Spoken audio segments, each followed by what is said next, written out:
चलिए जानते हैं हरियाणा की 25 बड़ी खबरों को सिर्फ 10 मिनट में। लेकिन उससे पहले वीडियो को लाइक और चैनल को सब्सक्राइब जरूर करें।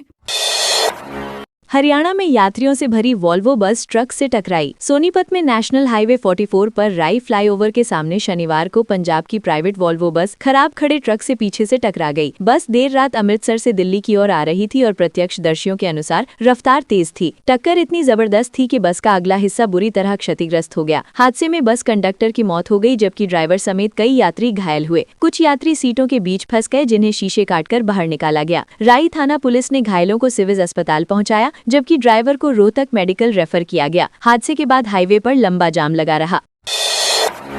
हरियाणवी सिंगर मासूम शर्मा की बढ़ी मुश्किलें। मासूम शर्मा का जींद शो में पूर्व सरपंच राजेंद्र शर्मा के साथ हुआ विवाद तूल पकड़ता जा रहा है। अब उनके करीबी मित्र और कलाकार मुकेश जाजी ने वीडियो जारी कर माना कि मंच पर हुई बहस में मासूम से गलती हुई। जाजी के अनुसार कुछ लोगों ने पूर्व सरपंच को उकसाया, जिससे वे स्टेज पर चढ़ने लगे और स्थिति बिगड़ गई। उन्होंने पूर्व सरपंच से सार्वजनिक माफी भी मांगी। इस बीच हरियाणा सरपंच एसोसिएशन के प्रदेश प्रभारी हेमंत बैजलपुरिया ने मासूम के बहिष्कार का ऐलान किया है। बयानबाजी के बाद मामला राजनीतिक रंग लेता दिख रहा है और सोशल मीडिया पर भी चर्चा तेज हो गई है। नूह में लाठी डंडों से युवक पर हमला। नूह जिले के फिरोजपुर झिरका स्थित गुर्जर मोहल्ले में 19 फरवरी की रात कहासुनी हिंसक झगड़े में बदल गई। 23 वर्षीय जितेंद्र भारद्वाज पर लाठी डंडों से हमला किया गया, जिससे उसके सिर पर गहरा घाव आया और कई टांके लगे। पीठ व कंधों पर भी गंभीर चोटें आईं। घायल को पहले नल्हड़ मेडिकल कॉलेज ले जाया गया, फिर हालत बिगड़ने पर फरीदाबाद के निजी अस्पताल में रेफर किया गया। सिटी थाना पुलिस ने दोनों पक्षों से बयान दर्ज कर जाँच तेज कर दी है और आरोपियों के खिलाफ मुकदमा दर्ज करने की तैयारी की जा रही है। इलाके में घटना के बाद तनाव का माहौल बना हुआ है। सांसद जिंदल ने कैदियों संग खेला वॉलीबॉल। कुरुक्षेत्र की जिला जेल एवं सुधार गृह में volleyball Kurukshetra prisoner premier league का आयोजन किया गया, जिसका शुभारंभ सांसद नवीन जिंदल ने किया। उन्होंने कैदियों के साथ वॉलीबॉल खेलकर उनका उत्साह बढ़ाया और नए कोर्ट का उद्घाटन भी किया। जिंदल ने कहा कि जीवन में गलतियां सुधारने का अवसर मिलना चाहिए और खेल सकारात्मक बदलाव का माध्यम बन सकता है। उन्होंने जेल में बंद उन लोगों का डेटा जुटाने की बात कही जो छोटे अपराधों या विवादित मामलों में सजा काट रहे हैं, ताकि जरूरतमंदों को कानूनी सहायता उपलब्ध कराई जा सके। कार्यक्रम को सुधारात्मक पहल के रूप में देखा जा रहा है। 30 लाख रुपए के बिलों के बदले मांगी 30,000 रिश्वत। कैथल में एंटी करप्शन ब्यूरो ने पब्लिक हेल्थ डिपार्टमेंट के डिप्टी सुपरिंटेंडेंट समेत 3 कर्मचारियों को 30,000 रुपए रिश्वत लेते रंगे हाथ पकड़ा। आरोप है कि वे एक ठेकेदार के 30 लाख रुपए के लंबित बिल पास करने के बदले घूस मांग रहे थे। ठेकेदार की शिकायत पर एसीबी ने ट्रैप लगाया। जांच में सामने आया कि 20,000 रुपए डिप्टी सुपरिंटेंडेंट और 5,000 रुपए अन्य 2 कर्मचारियों को मिलने थे। तीनों के खिलाफ भ्रष्टाचार निरोधक अधिनियम के तहत केस दर्ज कर पूछताछ की जा रही है। कार्रवाई के बाद विभाग में हड़कंप मच गया है। बीजेपी विधायक के आश्वासन की डेडलाइन पूरी। हांसी में माइग्रेशन की मांग को लेकर छात्राओं का धरना 8वें दिन भी जारी रहा। छात्राओं ने विधायक विनोद भयाना को मांगे पूरी करने के लिए समय दिया था, लेकिन तय अवधि में समाधान नहीं हुआ। इसके बाद किसान संगठनों और खाप पंचायतों ने समर्थन की घोषणा की। विधायक आवास पर बैठक में निर्णय हुआ कि छात्राएं क्रमिक भूख हड़ताल शुरू करेंगी। प्रशासन ने सुरक्षा बढ़ा दी है। छात्राओं का कहना है कि माइग्रेशन और कॉलेज अलॉटमेंट लेटर जारी होने तक आंदोलन जारी रहेगा। समर्थन बढ़ने से मामला राजनीतिक रूप से संवेदनशील बनता जा रहा है। हांसी में नर्सिंग छात्राओं का क्रमिक अनशन शुरू। हांसी में खुशी नर्सिंग कॉलेज की छात्राओं का धरना 9वें दिन क्रमिक अनशन में बदल गया। विधायक आवास के बाहर 5 छात्राओं आंचल कादियान, मुस्कान सहरावत, लवप्रीत कौर, निशा बेनीवाल और अनु ने सुबह 8 बजे से शाम 5 बजे तक भूख हड़ताल शुरू की। ये निर्णय किसानों व छात्राओं की बैठक में लिया गया था। छात्राओं का कहना है कि लंबे समय से माइग्रेशन की मांग पर सुनवाई नहीं हो रही, इसलिए उन्हें ये कदम उठाना पड़ा। धरना स्थल पर समर्थकों ने फूल माला पहनाकर हौसला बढ़ाया। प्रशासन स्थिति पर नजर बनाए हुए है। नारनौल में रोडवेज बस की टक्कर से मरे 2 गोवंश। नारनौल में नई अनाज मंडी के पास देर रात तेज रफ्तार रोडवेज बस ने सड़क किनारे खड़े 2 गोवंशों को टक्कर मार दी, जिससे दोनों की मौके पर मौत हो गई। प्रत्यक्षदर्शियों के अनुसार टक्कर के बाद बस चालक वाहन लेकर फरार हो गया। घटना के बाद स्थानीय लोग मौके पर जुट गए और रोष जताया। कुछ समय के लिए जाम की स्थिति भी बनी। दुकानदारों और स्थानीय लोगों ने आरोपी ड्राइवर के खिलाफ सख्त कार्रवाई की मांग की है। पुलिस ने मामले की जाँच शुरू कर दी है और बस की पहचान कर चालक तक पहुंचने के प्रयास किए जा रहे हैं।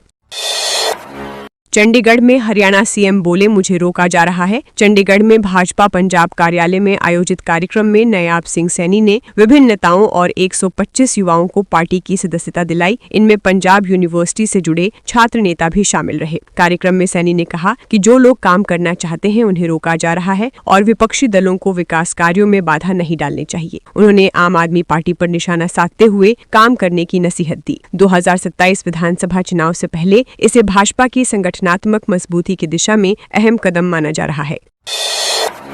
रोहतक में लावारिस कार में मिला खून। रोहतक के गांव खेड़ी साध निवासी सत्यवान के नाम पर पाई गई जो हत्या के मामले में जेल में बंद रहा है और फिलहाल जमानत पर बाहर है। घटनास्थल से कोई शव बरामद नहीं हुआ, लेकिन हालात देखकर आशंका जताई जा रही है कि गोलीबारी में किसी की हत्या हुई सकती है। पुलिस फोरेंसिक टीम की मदद से साक्ष्य जुटा रही है।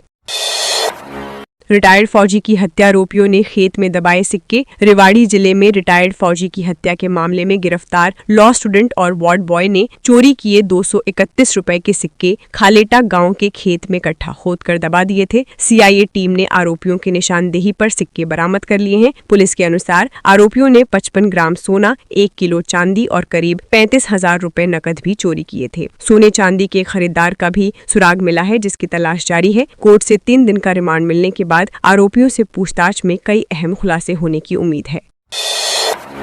कैथल में 2 बाइक की टक्कर। कैथल के गांव पबनावा के पास 2 बाइकों की आमने सामने टक्कर में एक व्यक्ति की मौत हो गई, जबकि दूसरा गंभीर रूप से घायल हो गया। मृतक सुभाष चंद अपने दोस्त रामपाल के साथ काम से लौट रहे थे, तभी सामने से आ रहे तेज रफ्तार बाइक सवार ने लापरवाही से टक्कर मार दी। दोनों सड़क पर गिर पड़े और गंभीर चोटें आईं। अस्पताल ले जाने पर डॉक्टरों ने सुभाष को मृत घोषित कर दिया, जबकि रामपाल को प्राथमिक उपचार के बाद हायर सेंटर रेफर किया गया। पुलिस ने मृतक के बेटे की शिकायत पर आरोपी के खिलाफ मामला दर्ज कर जांच शुरू कर दी है।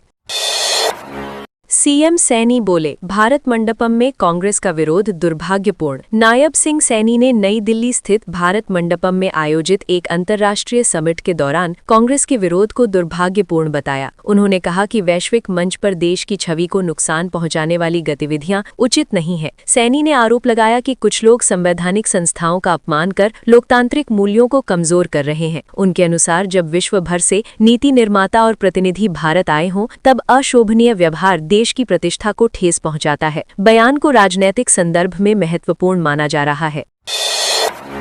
भिवानी में इनेलो कार्यकर्ताओं ने पेंशन बहाली पर मनाया जश्न। भिवानी में इंडियन नेशनल लोकदल कार्यकर्ताओं ने पार्टी सुप्रीमो अभय सिंह चौटाला के निर्देश पर बैठक कर बुजुर्गों की पेंशन बहाली पर खुशी जताई। कार्यक्रम में बुजुर्गों को लड्डू खिलाकर जश्न मनाया गया। जिलाध्यक्ष अशोक ढाणी माहू और पूर्व मंत्री डॉक्टर वासुदेव शर्मा ने पेंशन बढ़ोतरी के लिए चौटाला का आभार व्यक्त किया। नेताओं ने विपक्षी दलों पर भी निशाना साधते हुए कहा कि इनेलो की लोकप्रियता से राजनीतिक विरोधी चिंतित हैं। कार्यक्रम में बड़ी संख्या में समर्थक मौजूद रहे।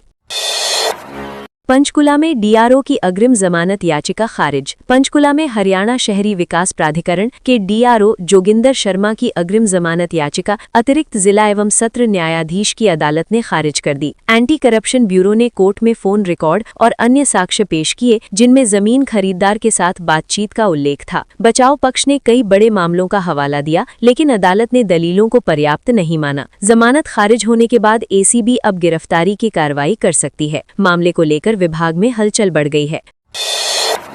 रेवाड़ी में नाबालिग से दुष्कर्म का आरोपी काबू। रेवाड़ी में पुलिस ने नाबालिग को कथित तौर पर खरीदकर 1 वर्ष तक बंधक बनाकर रखने और दुष्कर्म के आरोप में पवन कुमार को गिरफ्तार किया है। आरोपी राजस्थान के अलवर जिले के मीनापुरा गांव का निवासी है। पीड़िता के अनुसार परिचितों ने उसे बहला फुसलाकर आरोपी को सौंप दिया था। पुलिस ने आरोपी को अदालत में पेश कर 2 दिन के रिमांड पर लिया है। मामले में मानव तस्करी और लैंगिक अपराधों से संबंधित धाराएं जोड़ी गई हैं। जांच में अन्य आरोपियों की भूमिका भी खंगाली जा रही है। 21-22 फरवरी को खुलेगा शिक्षा बोर्ड कार्यालय। हरियाणा विद्यालय शिक्षा बोर्ड भिवानी ने 10वीं 12वीं और डीएलएड की वार्षिक परीक्षाओं को लेकर तैयारियां पूरी कर ली हैं। 25 फरवरी से शुरू होने वाली परीक्षाओं में करीब 5.71 लाख परीक्षार्थी 142 केंद्रों पर शामिल होंगे। बोर्ड अध्यक्ष पवन कुमार ने नकल मुक्त परीक्षा का संकल्प दोहराया। साथ ही घोषणा की कि जिन विद्यार्थियों के 1 या 2 पेपर उम्मीद के अनुसार नहीं होंगे, उन्हें परीक्षा समाप्ति के 15 दिन के भीतर अधिकतम 2 विषयों में अंक सुधार का अवसर दिया जाएगा। 21-22 फरवरी को बोर्ड कार्यालय विशेष रूप से खुला रहेगा।